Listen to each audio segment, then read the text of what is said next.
कायदे से तो पुलिस को उसकी मांगों को सुनना चाहिए, समझना चाहिए। पुलिस के अंदर जो टसन होता है कि वर्दी पहनने के बाद हम ही हैं जो कुछ हैं, तो इस चीज को खत्म करना पड़ेगा। माफियाओं के लिए बाबा की पुलिस, ना कि आम जनता के लिए बाबा की पुलिस। तुम मालिक नहीं हो, तुम तानाशाह नहीं हो कि तुम जब मन कहे तब लाठी चार्ज कर दोगे। अभी हमने कई चौराहों पे देखा है ऐसा होता है, पुलिस वाले तो सही से बात तक नहीं करते हैं। तो कोई गुंडे नहीं थे, कोई मवाली नहीं थे, आम पब्लिक थी। नेपाल की जनता जब आक्रोशित हो गई है तो पुलिस प्रशासन, प्रधानमंत्री, राष्ट्रपति सब छोड़ के भाग गए हैं। उत्तर प्रदेश के गाजीपुर ज़िले से एक खबर निकल करके सामने आ रही है। वहाँ पर एक गांव के थाने के पास बीजेपी नेता के साथ जो तमाम भीड़ वहाँ पर इकट्ठी हुई थी किसी कारणवश, उन पर लाठी चार्ज कर दी गई। अब देखने की बात यह है कि सत्ता पक्ष में बीजेपी है, उसके बावजूद भी तमाम उनके जो नेता हैं उन पर आए दिन या तो लाठी चार्ज हो रही है, या तो उनके नेता जो सुनवाई करवाना चाह रहे हैं, जो प्रशासन से एक अपेक्षा है, वो अपेक्षा पूरी नहीं हो पा रही है। तो ऐसे पे बात करने के लिए हमारे साथ तमाम पत्रकार साथी मौजूद हैं।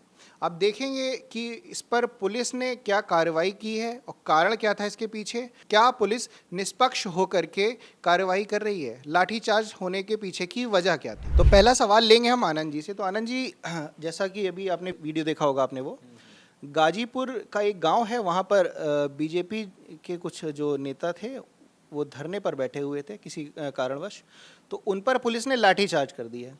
अब आपको क्या लगता है कि सत्ता में बीजेपी की होने के बावजूद भी लाठीचार्ज हो रही है उनके नेताओं पर, तो क्या पुलिस आक्रामक रूप में है या फिर कहीं ना कहीं अब जो हनक है बीजेपी की वो कम हो रही है?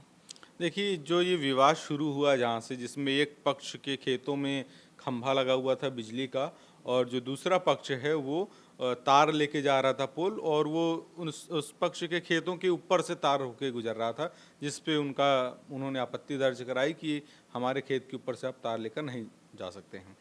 दोनों पक्ष में आपस में विवाद हुआ। उसके बाद वो लोग थाने में गए। जिस पक्ष की बात लेके बीजेपी नेता गए हुए थे, वहाँ पे बातचीत के दौरान दोनों लोगों को पहले भेजा गया था, आपसी समझौता हो गया था, इसके बाद घर भेजा गया, लेकिन दोनों लोग गाड़ी में जाने से उन दोनों पक्षों ने मना कर दिया।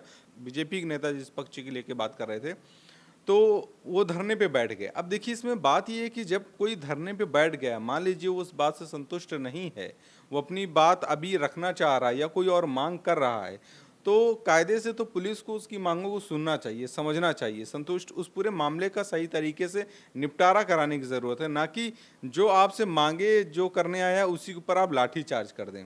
लाठी चार्ज करने का अधिकार है पुलिस प्रशासन के पास, लेकिन मानव अधिकार जो हैं उनका भी एक दायरा है। उस दायरे का रहते हुए आप लाठी चार्ज कर सकते हैं। आप किसी को इतना नहीं पीट सकते कि किसी व्यक्ति की डेथ हो जाती है वहाँ पे। तो ये बहुत ही गलत तरीका है। पुलिस प्रशासन को छूट देने का मतलब ये नहीं है कि आप कुछ भी कर सकते हैं।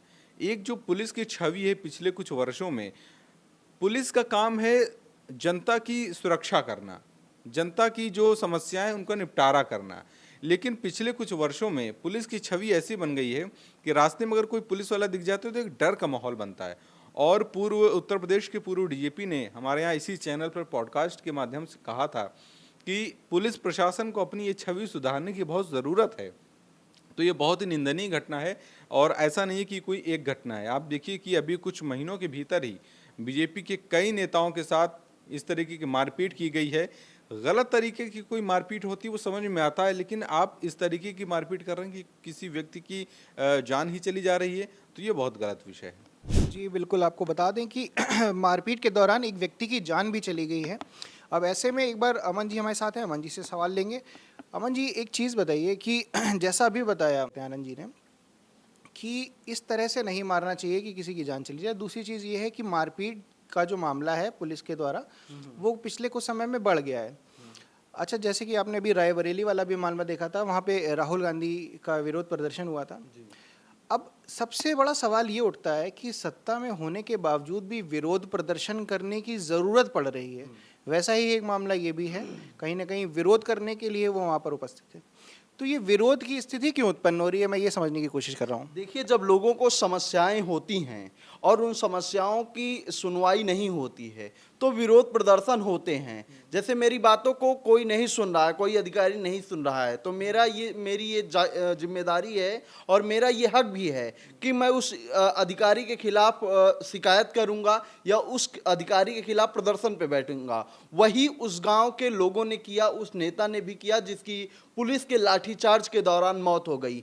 आप बताइए, थाने के सामने कोई भी व्यक्ति अगर धरने पर बैठा है और जैसे कि दैनिक जागरण में एक खबर छपी है कि जैसे ही लाइट जाती है पुलिस द्वारा लाठीचार्ज कर दिया जाता है, तो अगर पुलिस उसमें ये कहेगी कि ये लोग आक्रामक हो रहे थे, तो कैसे ये कहा जा सकता है कि वो लोग आक्रामक हो सकते हैं? आज कोई भी वर्दीधारी अगर दिख सकता है तो किसी आदमी की औकात है कि उसको तू मैं कर दे या कुछ कर दे?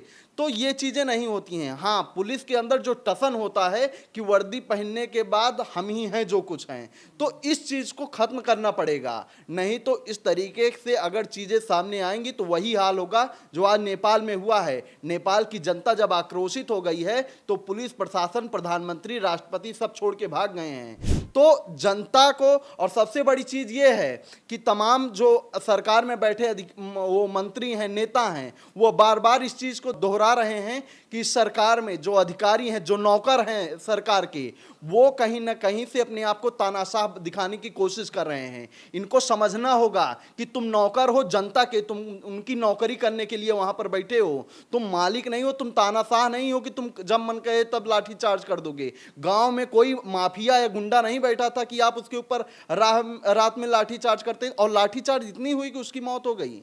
तो आप गुंडा ही कर रहे हैं वहां पर। लेकिन एक चीज ये है ना, देखिए वो नौकर सरकार के नहीं है, वो नौकर कहीं ना कहीं अपनी नौकरी कर रहे हैं, लेकिन वो जनता के हित के लिए काम कर रहे हैं ना। वही मैंने कहा कि वो सरकारी नौकर हैं जो जनता के लिए काम कर रहे हैं। उनकी तनख्वाह जो आती है वो आदमियों के द्वारा दिए जा रहे टैक्स से, उनके पैसे से आती है। तो उनको तानाशाह नहीं बनना चाहिए। उनको ये ख्याल रखना चाहिए कि अगर तुम ये वर्दी उतार दोगे तो जिस तरीके से तुम किसी और को पीट रहे हो उसी तरह तुमको भी राह चलते लोग पीटेंगे। ठीक है, बिल्कुल ये बात जो है आपने कही। इस पे एक चीज़ और है, एक सवाल मैं आप दोनों से ही लेना चाहूँगा। सवाल ये है कि जिस तरह से पुलिस जो पहले आप जानते हैं एक शब्द बड़ा प्रचलित रहा उत्तर प्रदेश में, बाबा की पुलिस करके, तो अब क्या ऐसी बात हो गई है जो पुलिस कहीं ना कहीं अपना एक रवैया, अलग रवैया दिखा रही है, आए दिन कूट दे रही है? देखिए, बाबा की पुलिस, इस टर्म का मतलब ये था कि माफियाओं के लिए बाबा की पुलिस, ना कि आम जनता के लिए बाबा की पुलिस।